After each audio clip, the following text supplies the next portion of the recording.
guys, welcome back to Chats from the Blog Cabin. Today I'm joined by my really good friend Nicole, and we're going to be talking about the imposter syndrome. So Nicole, tell us a little bit about yourself. Yeah, so hi everyone. Very excited to be here with Melissa. And so what about me? So I have a PhD in public health and a background in behavioral health, and I have a master's in psychology. And kind of through my research and my background, I became really interested in issues like burnout and resilience and imposter syndrome. And so I actually ended up probably about maybe 4 or 5 years ago, started public speaking about issues related to burnout and imposter syndrome. I know I've heard you speak on it several times. Matter of fact, I took a trip to 20 minutes away to hear you speak at the Johnson County's Women's League. Yes, that was such a great event. I can't wait till we get to do things like that again. Tell me about it. That's one thing I miss, is going to events and seeing people in person instead of like FaceTime chatting or Zoom calls or these chats from the Blog Cabin. Yeah, but I mean, these are great too. We have to use the technology that we have to try and stay connected the best we can. And I think things like this really kind of make everything a little easier. Yeah, that's for sure. Now, tell us about the imposter syndrome. What is it for people that don't understand what it is or don't know what it is? Yeah, so the imposter syndrome was kind of coined really back in the 70s, was thought to be an affliction that only impacted women.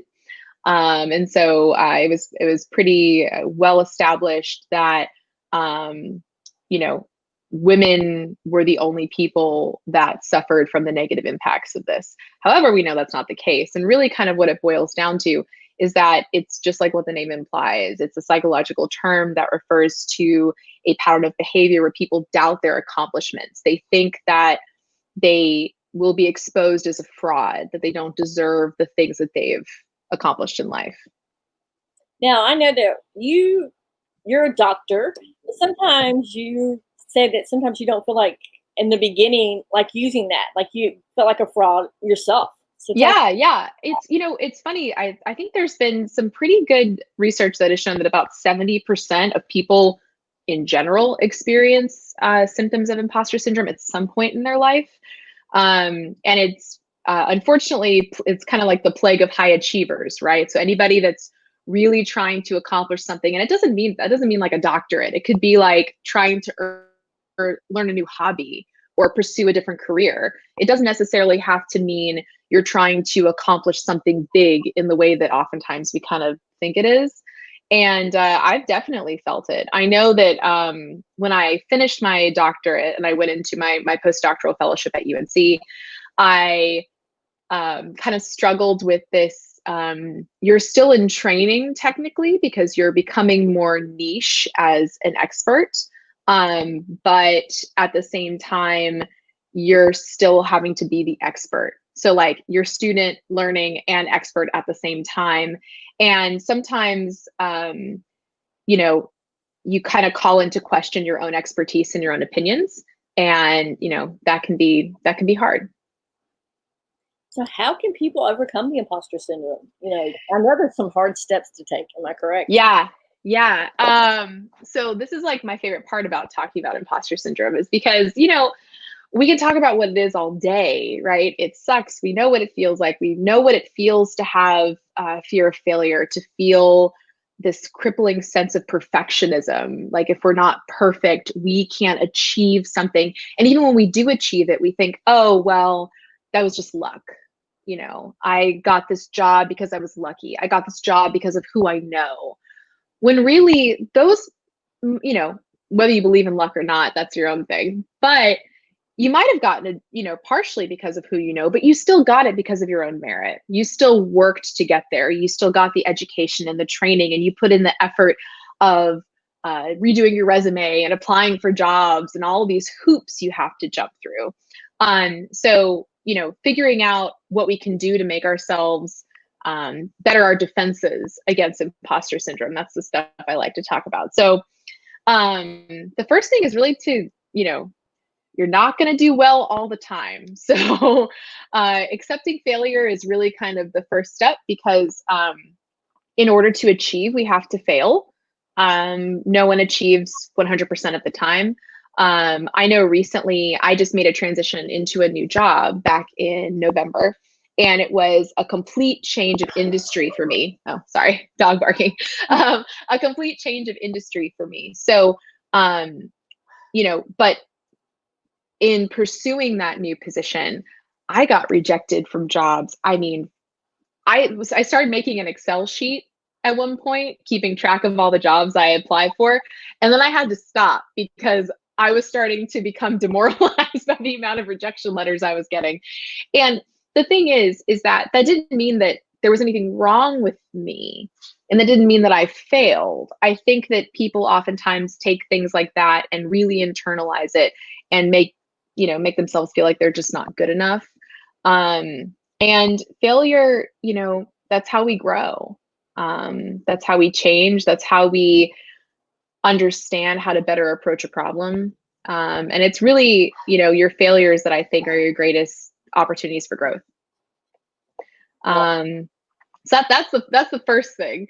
The second thing is kind of like on the other side of the spectrum, which I think is really redefining success and owning success, two separate things. So, imposter syndrome is funny because it makes us believe that success is contingent on achievement, that in order to succeed, we have to achieve something. And that achievement is often defined by someone else. So when we do actually have successes, we often attribute those successes to something that's like external to us, not to ourselves, because we're always trying to reach that benchmark that someone else has created for us. And it's not measured in that. I often like to think that, really success isn't measured by our ability to reach a goal. It's having the perseverance and the bravery to try again in the face of rejection and failure. That's really kind of, I don't know, that's the meat and potatoes, I think. The second part of that is owning success. That's something that we also don't do very well. I know for a long time, I was really terrible at taking compliments. And this is when we talk about imposter syndrome and like tactile things that you can do to try and do better. The first thing I always tell people is, have some mantras that you tell yourself every day that pick you up, and repeat them over and over again to yourself. And the second part is when someone tells you that you've done something well, don't say, oh, it was nothing, or, oh, well, so-and-so really did the work, or, your hair looks nice. Oh, I look terrible. Embrace the compliment and just say thank you. And that's something that I think that we as women in particular don't do very well. I think a lot of women don't take compliments well. And it's a very simple thing that we can do to try and ward off those feelings of imposter syndrome, because, all the while someone's giving us a compliment, we're thinking, oh, I don't deserve this, when really you do. Now, do men suffer from this as well as women, or is it majority women? So men do as well. And unfortunately, the research and the writings and the blogs and all that stuff, they don't really talk about men as much, which is unfortunate. I think because historically it was focused more on women. But it's high achieving people. I would say it's a high achieving person problem, has nothing to do with gender. I do think that men and women might have different manifestations of it. I think that the symptoms of it might be a little bit different. And men, what they do, I think, from what I remember, men tend to overcompensate. So they'll work more, they'll work harder, because they feel that if they look like they're always busy, that they're less likely to be exposed as a fraud, less likely to be exposed like they don't belong. And so I think that's more common among men versus women. So do you think women don't show busyness, or do you think they more likely show their feelings of imposter syndrome? Because obviously women feel more than, not saying they show their emotions more than men. That's what I should say. Yeah, I mean, I think that I think women in general, I think often talk about their feelings more, but I think that it impacts both genders. One thing that I is another tip that I often tell people is, you're not on an island, right? So like imposter syndrome impacts a lot of people. And the feelings of inadequacy and fraud and failure and fear and all these things that you're feeling, someone else is probably feeling that too. And so by creating an environment where these things are okay and having these emotions are human, and connecting with others who've also had those experiences, it can help kind of break open the door, so to speak. And so you're less likely to kind of internalize those emotions and less likely to kind of put them on a pedestal and then kind of let them overcome you. So, what is the quote unquote solution to this? I mean, obviously, we're going to have to be more open in our feelings, but some people, they can't quite grapple with that. So, Yeah, I think that the really, because I'm an action person. I like what can I do? Like what can I do right now to try and make a difference? And I think that acknowledging successes is super important. I mentioned, telling yourself, having those mantras with yourself, like, yes, I deserve this. Yes, I've worked hard. Yes, I'm educated. Yes, I have the skills to be able to do this job, is super important. And then so is taking compliments. And these are all very simple things that you can do every day, tactile changes that I think over time kind of change your perspective. Um, I think that it's uncomfortable to do those things. It's uncomfortable to when you get a compliment, sometimes you feel uncomfortable. These things are uncomfortable situations, but you have to get comfortable with being uncomfortable. There's a quote that I love. Your comfort zone is a beautiful place, but nothing will ever grow there. And that's exactly how I feel about imposter syndrome. It's an uncomfortable process with yourself that you have to go through in order to be able to grow. And so I think that those are three super easy things that you could do on a daily basis. Hopefully someone's complimenting you every day. That I think can make a big difference. yeah, why do you think it's so hard for us to take compliments, though? Oh man, I wish I knew.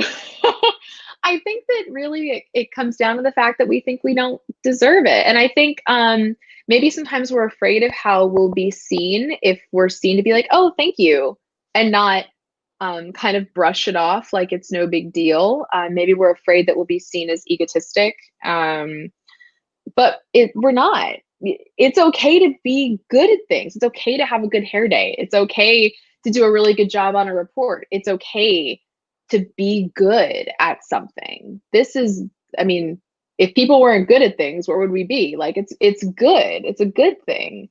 And feeling proud of what you've done, what you're able to accomplish, feeling proud of where you are, and being able to say thank you with pride to someone who is giving you a compliment, is huge. We have a comment from Lisa. It says, I sometimes see women who are reinventing themselves, especially when they're 50 plus. They feel their skills may not transfer, or they've been told they can't do it and don't look the part. Yeah, I mean, I I kind of love this concept. I think oftentimes when we're younger, we think we're a person. We're like this one static individual. But I was reading this quote, and I don't remember who said it, but he was talking about his wife, and he was saying that, I've fallen in love with 7 different women, over and over again. And he's talking about his wife because as we progress through life, we are changing, we're adapting, we're having new experiences. I would argue that what's happening globally right now is changing a lot of people's lives, and is making people think and reevaluate where they are. And I think that a lot of us are going to be different after this. And that's not a bad thing. It's part of our personal growth. And as far as like skill transfer, I mean, this is one conversation which has nothing to do with imposter syndrome. Maybe it does peripherally, but I have a good friend of mine who has been trying to think about what a life outside of academia could look like. She's considering pursuing an academic profession, and I keep telling her, like, you know, with a PhD, you don't have to stay in academics. I know that that's like what we're told we're supposed to do, but I'm a perfect example of that. I left academics, I went into consulting, and now I work in pharmaceuticals. And your skills transfer in different ways. And really, sometimes I think it's a matter of thought. You know, when you get a doctorate, really it's about being able to critically think, apply a scientific method, be able to solve complex problems. And if those skills are transferable to all sorts of professions. So I would say, you know, as far as transferring skills, thinking outside of the box, which I know is easier said than done, and really just being open to new experiences and taking risks, because that's, I think, where good stuff can happen. Yeah, especially I will have to chime in on taking risks because I used to be one that hated to be in front of the camera, and Chats from the Blog Cabin actually started during COVID. And now Yeah. look at me. Now I'm like booked up until August right now. So, and I'm talking about like the imposter syndrome. I had um, a panel on race with women of different nationalities, and I had a panel on race with men of different nationalities, trying to do the work that and the conversations that people don't want to have. Yep. And that's the work that needs to happen. Those are the conversations that need to happen. Because again, that's the whole getting comfortable with being uncomfortable. We have to be uncomfortable to grow. Hmm. And here's another comment. Speaking of being uncomfortable. Another comment. I think a lot of us, a lot of it has to do with our comfort zone. It can be uncomfortable to receive praise because all the focus is then on you. And that's true. A lot of times we don't want focus on ourselves. Yep. But it's good. When you do something and you accomplish something amazing, let the focus be on you for a little bit. You know, I know from you know, friends of mine, especially if you're more introverted, friends of mine that are introverted, they don't like the spotlight on themselves. And it can be uncomfortable. But I think that even just a little bit, even just starting slowly with saying thank you, and if nothing else, even if you can't externally express that, internally express that. You know, you might be feeling uncomfortable, but those mantras, tell yourself, I did do a good job. I did accomplish this. I did deserve that praise. Even though it made me feel uncomfortable, I did deserve it. And I think it's all about just starting to change the mindset slowly but surely. Yeah, because we are our own worst critics. Yeah, absolutely. I mean, I'll be the first to say, yes, I have had imposter syndrome. I can criticize myself better than anybody else. And that's the problem, is that we know ourselves the best, right? And so in essence, we can criticize ourselves like no one else can, because we see our flaws more than anybody else does. And it's so funny because we can encourage others that even though the flaws, we have the same flaws as they do, but we can encourage their flaws and get them out of their comfort zone, but we can't encourage ourselves, which I think is kind of, Yeah, there's this great like meme that's running around Instagram and has been for the last few months, where it's like, talk to yourself like you talk to your friends, right? Like we're always there to encourage our friends and be like, yeah, you're doing great. You know, you're going to make it through this week. I know that was a tough presentation, but you rocked it. You're awesome. I'm so proud of you. Like, what if we took all that stuff that we're saying to our friends and started saying it to ourselves, wow, the world would be such a better place. And we probably right? we would Yeah. actually go out and out of our comfort zone and Yeah. be the people that we want to be, not the people that people think we ought to be. Right. Absolutely. I completely agree. I think that we we spend a lot of time feeling like we're not good enough. Mhm. And we are. We're all different. We all have skills. We all have things that we're good at. We all have things that we're not good at too. And that's okay. It's okay to not be good at something. Um, There's another thing that I wanted to mention related to being like an expert, which is a unique problem that I've been dealing with too, is, just because you are an expert in something doesn't mean that you're perfect. And Mm, so that can be challenging sometimes, that you don't have all the answers. And just because you don't have the answers doesn't mean there's something wrong with you. And it's knowing your own knowledge limitations. And instead of taking that instance of not knowing and tearing yourself apart because you didn't know, changing that internal conversation to be like, hey, this is an opportunity for growth. I'm going to learn something new. And that's great. That's only going to make you more of an expert, but that doesn't not make you an expert. yeah, that is so true. And on that one, we're going to switch topics, but real quick, I have to do a sponsor commercial and then we'll be right back. Sounds good. Hey y'all, welcome to Summer Sunflower Fields at Odom Farming Company. We'd love for you to come visit with us. We're open Tuesday through Thursday and Sunday from 4 to 8 and Friday and Saturday from 4 to 9.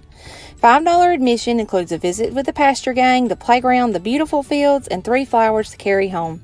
So come see us at 1426 Claridge Nursery Road, Goldsboro. Check out our website, odomfarmingcompany.com, or follow us on social media. We sure hope to see you soon. And now, because you kind of told us right before this about being an expert, let's talk about your social media and how you're using your social media for good, especially about your writer about when you're working with companies of having what their representations are. Tell us about that. Yes. So I guess I'll start with the beginning. So I started my blog actually because I wanted to showcase diversity and to dispel stereotypes that are often associated with high achieving women. I know that on various occasions throughout the time that I was still doing my PhD and before that, I would meet people and they would say, oh, well, you don't look like a researcher, or you're too pretty to sit behind a computer screen. It's like, well, that's horrible. Who would ever say that? What kind of stereotypes do we have that exist in the world that say that you have to look a certain way or be a certain person to do a certain job? That's insane. So I started the doctorate really because I had an interaction that really hit me hard. And I was like, okay, this is it. I want to show that you can do more and be more. And that to just really dispel what a researcher looks like. And so that's kind of how everything evolved. And so a lot of the content that I write about on the blog, which actually is relaunching on at the end of the month on July 31st, which I'm super excited about. I've been completely revamping it, which has been quite the learning curve. But a lot of the content that I talk about, kind of spans everything from home stuff. We just renovated our house, so I'll be doing a home tour, to more serious articles. I've talked about the women's rights movement. I would say the modern women's rights movement. I've written articles about burnout. I've written articles about resilience. I wrote an article a couple years ago that I still get emails about making the transition from being a student, leaving, graduating, and then going into a professional position, and then dealing with that kind of transition of time where, you have that autonomy and embracing the confidence and not having imposter syndrome. So writing about issues that impact all of us are very important to me.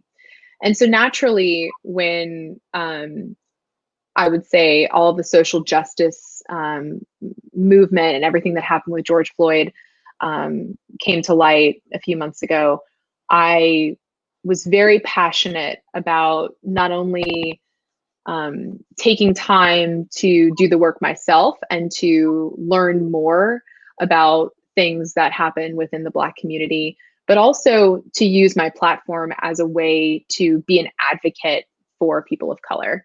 And one of those ways that I've been doing that actually I've had to use recently was when I've been invited for campaigns. I have an inclusion writer, and within that is basically just some basic text where I inquire about the diversity within the campaign. So not just who's been invited to the campaign and the everything, and not just racially either. I think it's really important: sexual orientation, race, age, gender, everything. What is the breakdown, and are we trying to be equitable? But then I also actually inquire about the stuff that a lot of brands are challenged to talk about, which is how much are you willing to compensate? And I want to know the compensation plan as well to make sure that everyone's being compensated equally. And see, not a lot of people would think that. Not a lot of people would think about the compensation being equal. They would just basically want what they want to get, and that's it. Yeah, I mean, Black creators, they don't make as much.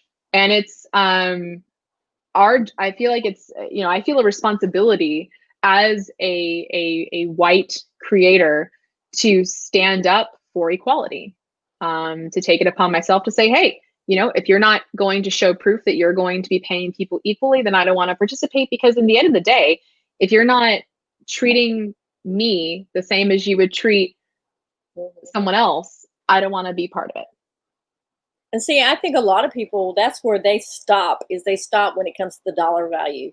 They stop and don't want to do the equal, because all they're seeing is the money that they're coming in, or the money they're taking out of their bank account that's not going into their bank account. And that's where things start to get touchy. Yeah, but the dollar, that's power right there. I mean, that's how we make change. We make change by making demands like this to say, hey, if you want me to participate in your campaign, you've got to make some changes and make sure that you're being transparent with who you're including.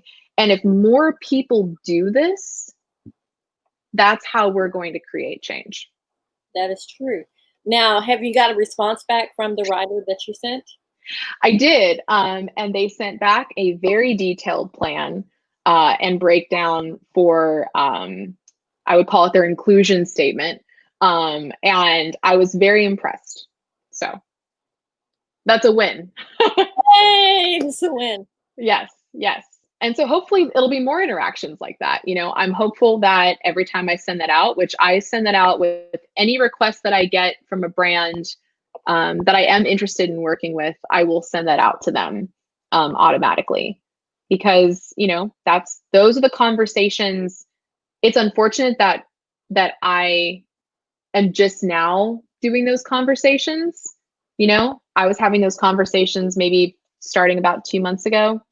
And I could have had them a long time ago, but just like everyone right now, it's all about making that positive change, becoming an active speaker for social justice, not a reactive speaker for social justice. We need to be constantly seeking social justice, not just when something bad happens, something tragic like what happened to George Floyd. Yeah. So do you think now the changing of the times now, because obviously you've seen it change, even though George Floyd happened a couple of months ago, you're still seeing it now in the papers, and it's not like it's gone away. People are starting to notice more and more that these things are happening. So do you think that's why you got such a positive response back from that one company, is because they're willing to make that change and turn the page? Yeah, I mean, I hope so. I hope that's the reason. It's actually a relatively new company, and so part of me founded by a younger woman, and so I'm hopeful that maybe younger generations might be kind of spearheading some of this movement, and I hope that that's the case. I also think that hopefully with the founding of this company, it was something that she kept in mind. They're also passionate advocates for women's rights and other social movements as well. So your writer doesn't just include people of influence that are of color, but also, like you said, sexual orientation. Yes. Whether it's men and women, both. Men and women. Yep. And the reason why is because I think that a lot of times companies think, oh, well, I'm going to reach out about a handbag. Let's just take that as an example. I'm going to reach out about a handbag. Well, only women will want handbags. It's actually not true. Yeah.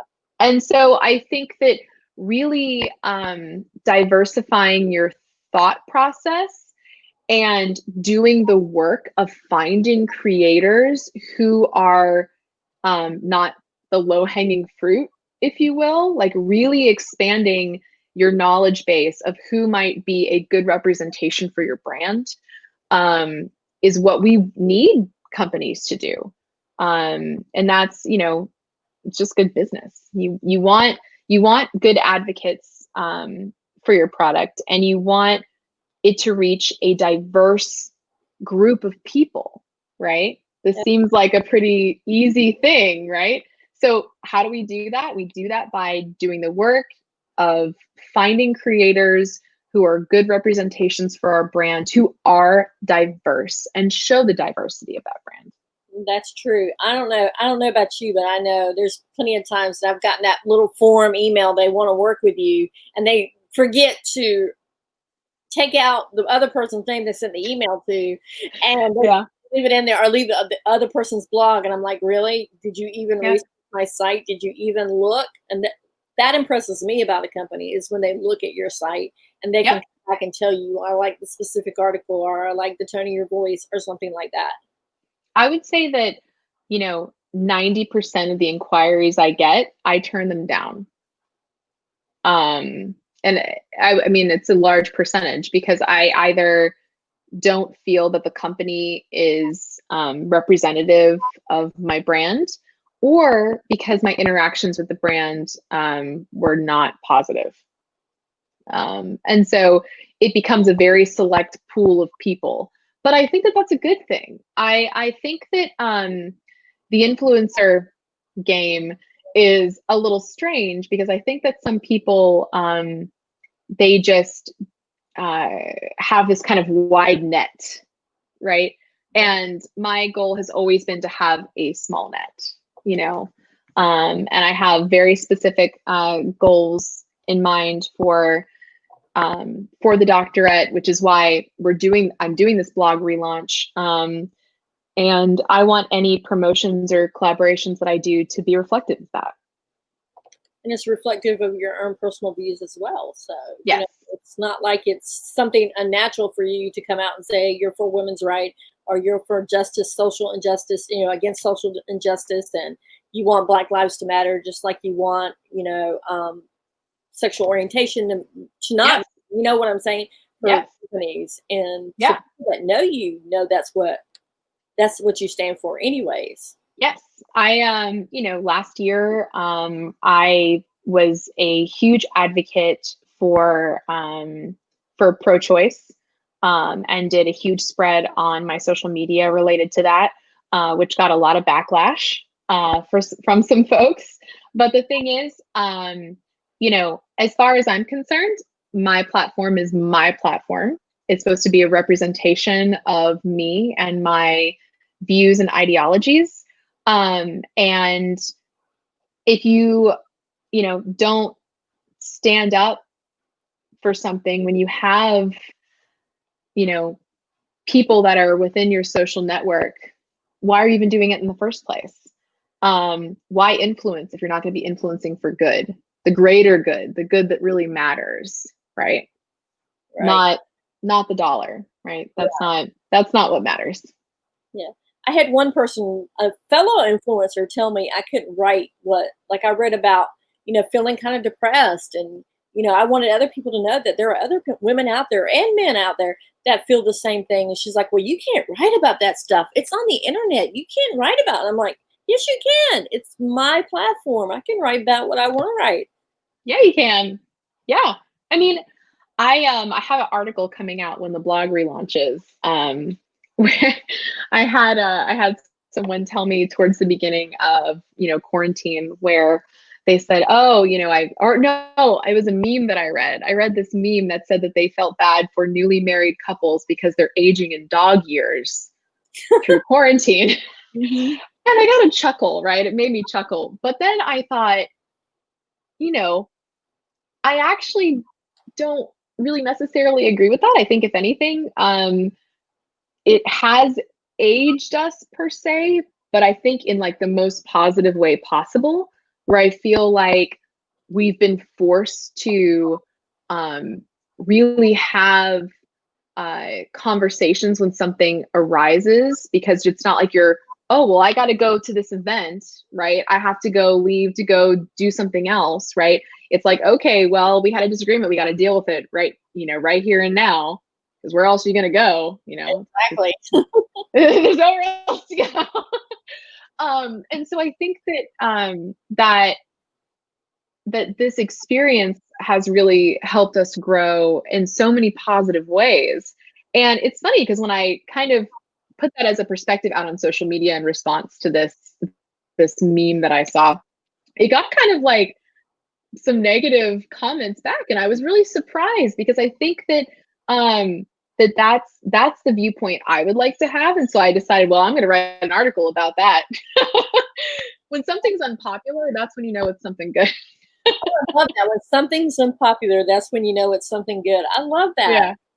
Yeah.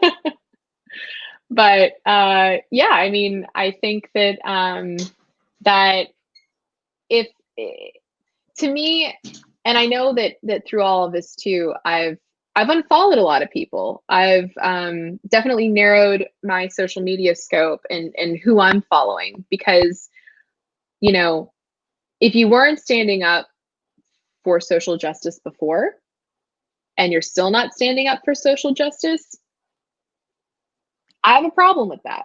And if you are a creator and you have a platform and you have an audience, you should be using that platform for good, the greater good.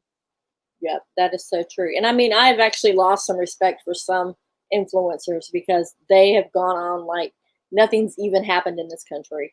Mm-hmm. It's like, how can you just bury your head in the sand and be an ostrich and not realize that you have a platform that God has given you for good to make a change. Your followers are going to you're going to either lose followers or you're going to gain followers. People just don't understand that. And the thing is, to a certain extent, that doesn't really matter at the end of the day. Like, I know for a long time, I was obsessed with my following number. I mean, like, I was like, oh, I got to get more followers, got to get more followers, got to get more followers. You can't do certain things, certain promotions that you want to do, work with certain brands. Oh, you don't have a higher following. You don't have enough people, And the thing is that doesn't matter. What matters is that you're creating the content you want to create that reflects your values and creativity and inspiration and the things that get you up in the morning and make you feel like, yeah, like I'm excited to be doing this. And that's what matters, not all the other stuff. And, you post a photo and no one sees it. Oh, well, can't control that. You just have to be, again, kind of like you just got to be confident, right? And know that you're doing something good and you value it. And there are people out there who do value it too, right? And who cares if it doesn't reach as many people as you want it to, Now let's talk about your content on your Instagram. Your aesthetic is on point for your Instagram. Thank you. Thank you. You come up with the ideas for your pictures, because I'm just like blown away. It's been a little challenging over the last few months. Inspiration, creativity has been a little tough.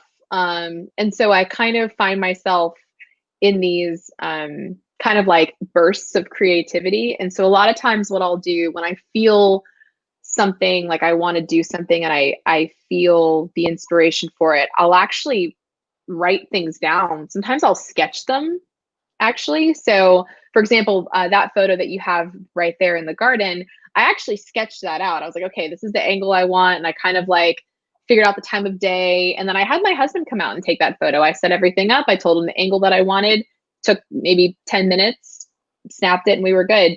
But it really, I like to try and find this, I guess, let me think about this, what I'm trying to say. What I'm trying to say is that I think about the meaning behind the photo before I take the photo. So it's about what I'm trying to say and the words of what I'm trying to express in the photo before I take it, before I make it a reality. And I think that for a long time when I first started creating, it was taking photos and then finding meaning from the photos. And it should be the other way around. You should be figuring out what that meaning is, that emotion that you're wanting to try to convey, and then go out and create it. I found myself doing it in the reverse for a long time.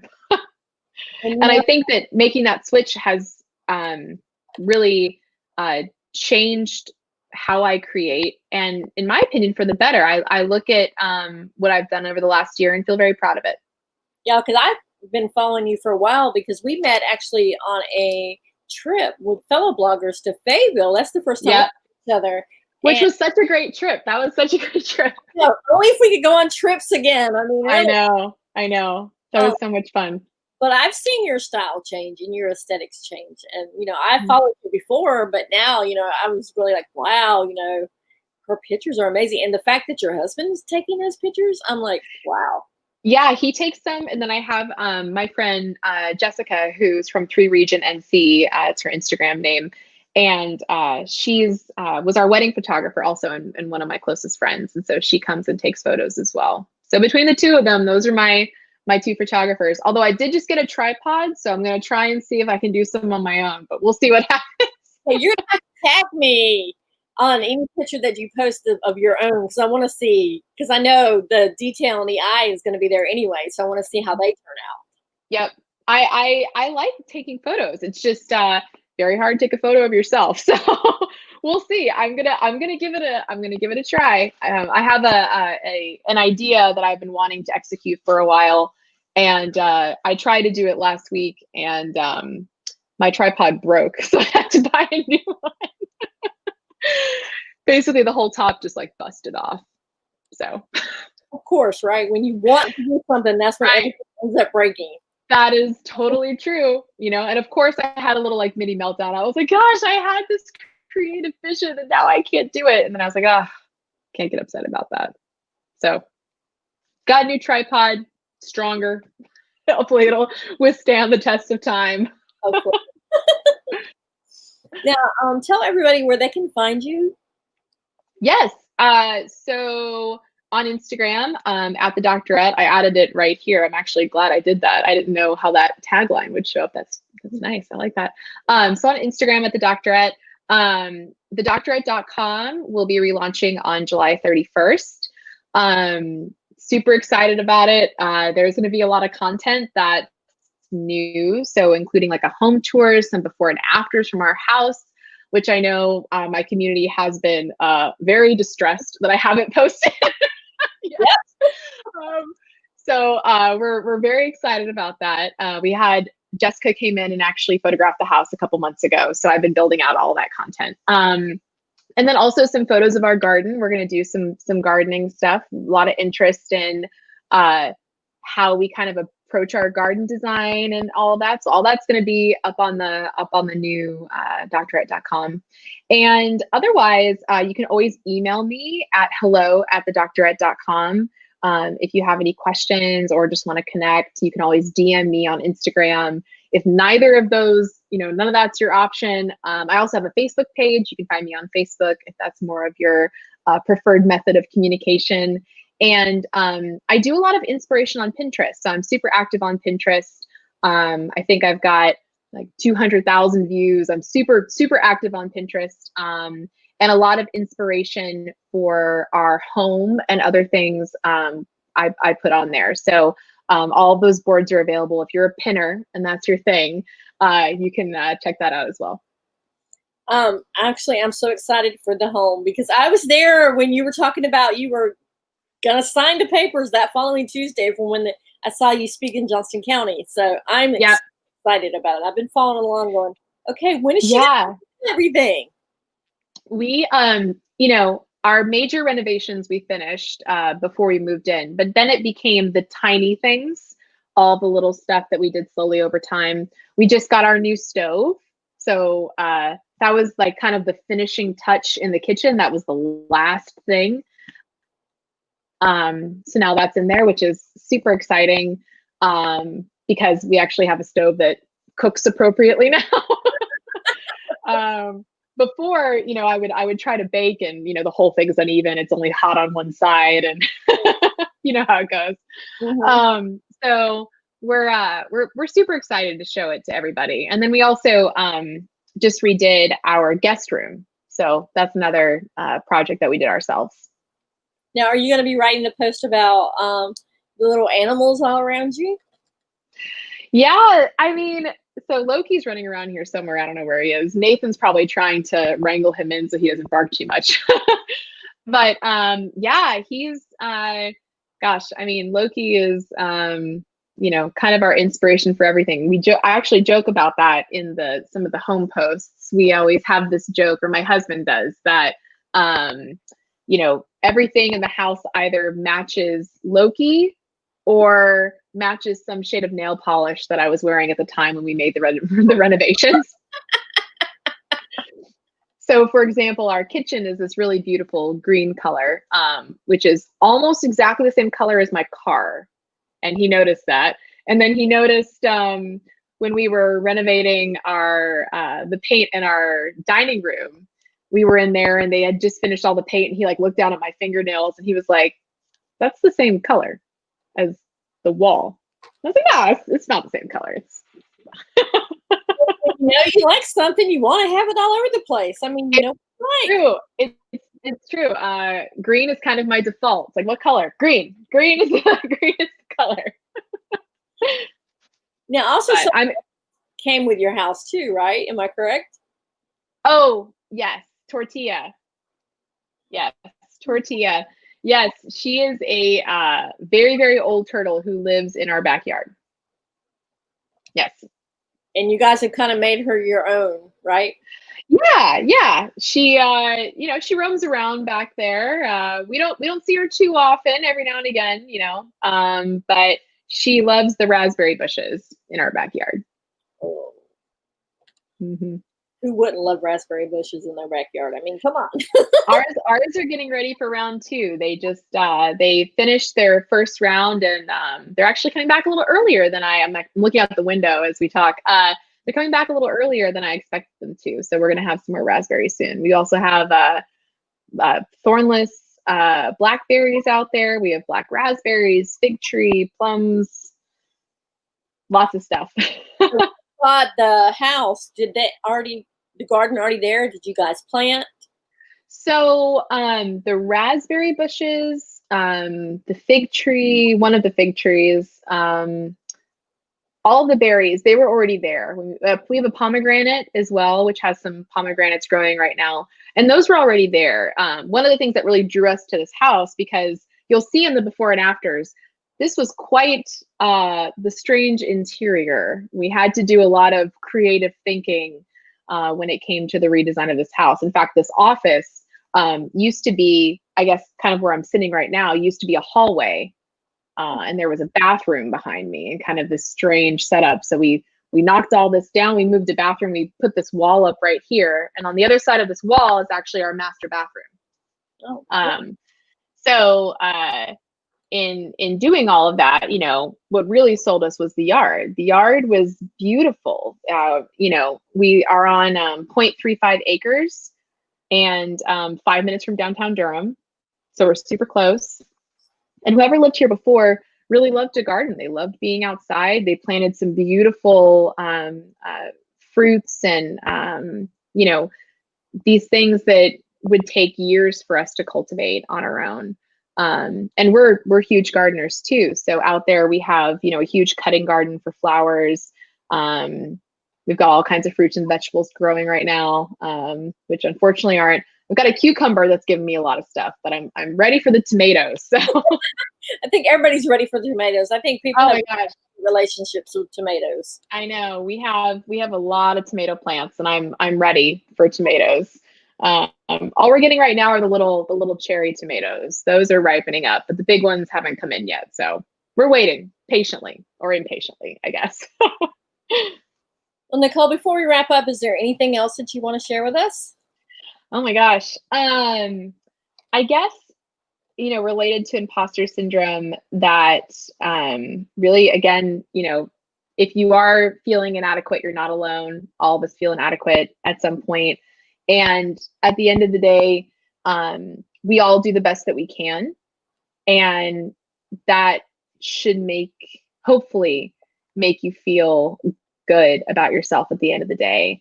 That even if you don't accomplish everything on your to-do list, which I know I never do, I never check everything off. I feel like as much as I check off, I'm adding things on, Yep.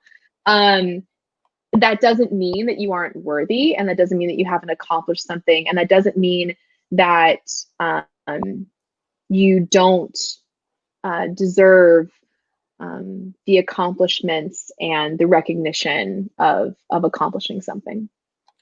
Well, I definitely would say you deserve everything and more. And I thank you so much for coming Thank on you. talking. And see, you accepted the compliment. You took your own advice. I know. We're yes, thank you. Yes, thank you. This has been fun. Yeah, you can follow Nicole. I have it scrolling on the bottom on Instagram at the Doctorette. And hope you guys have a great rest of your day. Bye, everyone.